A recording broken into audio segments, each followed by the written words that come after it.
মাছ ভুনা করবো, দিয়ে দিব তেল। তেল গরম হয়ে গেছে, দিয়ে দিব বেশ কয়েকখানি পেঁয়াজ কুচি। পেঁয়াজটা ভালোভাবে ভাজে নেব। আসসালামু আলাইকুম গাইস, আপনারা সবাই কেমন আছেন? পেঁয়াজটা ভাজা হয়ে গেছে, দিয়ে দেব মশলা।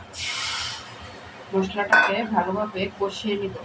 মশলা ছিল হলুদের গুঁড়া, ধনিয়ার গুঁড়া, কালা জিরার গুঁড়া, স্বাদ মতো লবণ আর আদা রসুন বাটা। মশলার উপরে তেল উঠে গেছে, মশলাটা ভালোভাবে কষিয়ে নিয়েছে। মশলা ভালোভাবে কষিয়ে নিলেও কিন্তু মাছ রান্নাটা অনেক মজা হবে। দিয়ে দেব পাবদা মাছ।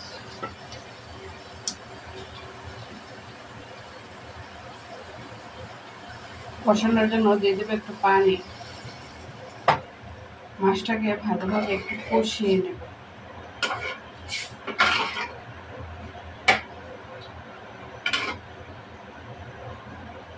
ঢাকনা দিয়ে ঢেকে দেব।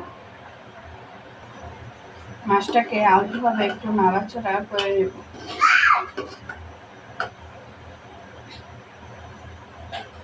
মাছটা কষানো হয়ে গেছে, সিদ্ধ হওয়ার জন্য দিয়ে দেবো ঝোল।